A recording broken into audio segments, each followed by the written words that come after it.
Breaking news! Buckle up because we have some breaking news coming out of Cleveland. The Browns just made a big move in free agency, and it's all about strengthening the defensive line. Be sure to hit that like button and comment below how long you've been a Browns fan. Now, if you thought the team was going to sit back and watch this offseason unfold, think again. Andrew Berry and company are making things happen. Earlier this week, the Browns announced that they were designating defensive tackle Dalvin Tomlinson as a post-June 1st cut. This left a huge hole on the defensive front, and let's be honest, we all knew Cleveland wasn't going to leave that spot open for long. Now, we have our answer. Say hello to Maliek Collins, the newest addition to the Dawg Pound. The Browns signed the former San Francisco 49ers defensive lineman to a 2-year, $20 million contract with $13 million guaranteed. And let me tell you, for a player of Collins' caliber, that's a steal. Kudos to Drew Rosenhaus for getting the deal done, but this is a win for Cleveland. So who exactly is Maliek Collins, and what does he bring to this defense? Well, Browns fans, if you're looking for a guy who's durable, consistent, and knows how to get after the quarterback, Collins checks all the boxes.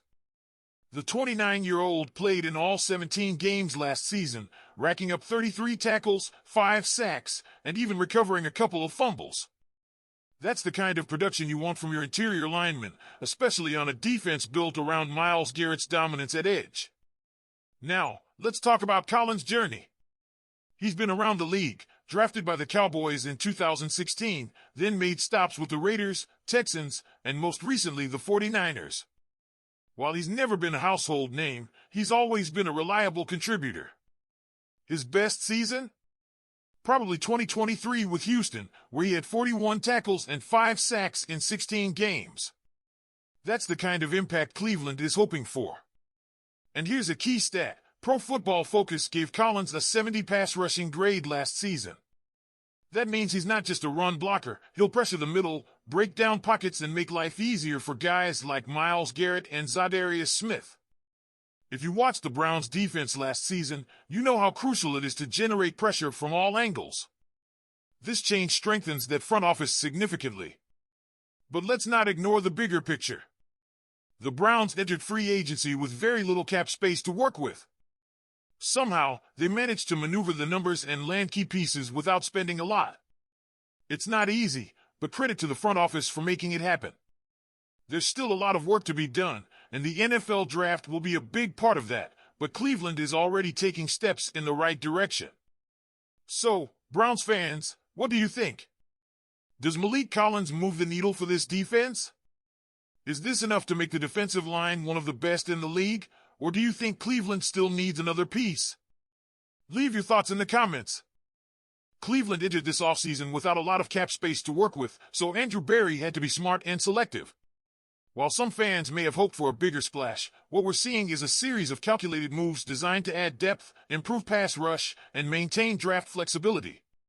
So let's take it one move at a time, and at the end, I want to hear from you. Do you like the direction the team is headed, or do you think we should have gone all in on bigger names? First up, offensive tackle Cornelius Lucas. The Browns lost swing tackle James Hudson to the Giants, who signed him to a deal that paid him more than $6 million per year. Cleveland didn't want to commit that kind of money to a backup, so they moved quickly and signed Lucas to a 2-year, $10 million deal.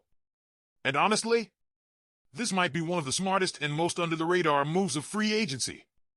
Lucas is heading into his 12th season and brings veteran experience to the offensive line.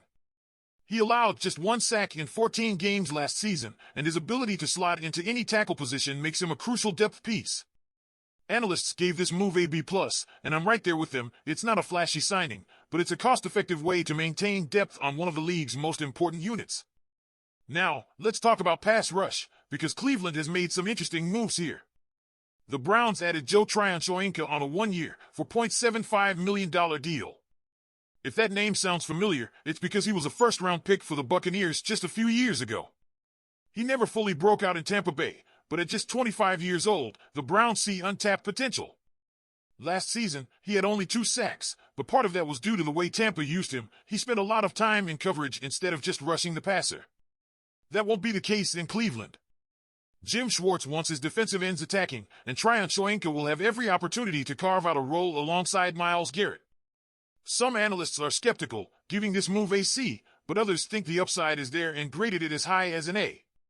The way I see it, for under $5 million, this is a low-risk move with serious upside. Shifting to linebacker, the Browns decided to bring back Devin Bush. Last season, when injuries hit, Bush stepped up and played solid football, racking up 76 tackles and a sack. He's not a star, but he provides valuable depth and stability at just $3.25 million. This move makes sense on multiple levels. Bush already knows the system, and at just 27 years old, he still has room to contribute at a high level. Analysts have been giving this move around a B- grade, and I think that's fair. It's a smart, low-cost way to keep continuity at the position without overpaying. And now, the biggest move of all, defensive tackle Malik Collins. The Browns needed to replace Dalvin Tomlinson, and they found their guy in Collins, signing him to a 2-year, $20 million deal. This signing fits perfectly with Jim Schwartz's defensive philosophy. Collins isn't just a space eater, he's a pass-rushing defensive tackle who brings the exact kind of interior disruption this system needs. Last season with the 49ers, he had 5 sacks and 45 total pressures. His pass rush win rate was an impressive 12.6%, meaning he consistently generated pressure on opposing quarterbacks. That's going to be huge for Myles Garrett, who now has another disruptive presence alongside him. Analysts gave this move anywhere from AB to an A-, and I lean toward the higher end. This is a sneaky good signing that could pay major dividends for Cleveland's defense. Another crucial element of these moves is the financial flexibility the Browns have maintained.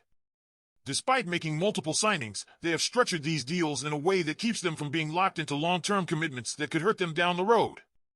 Barry's approach has been about balancing immediate impact with long-term sustainability, and that's exactly what we're seeing here. Cleveland hasn't just been spending to spend, every move has a purpose. It's also worth noting that the draft is still ahead, and that's where the Browns will likely make their biggest additions.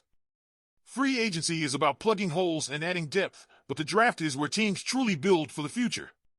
The Browns have a solid foundation, and these signings ensure they aren't forced into reaching for specific positions come draft day.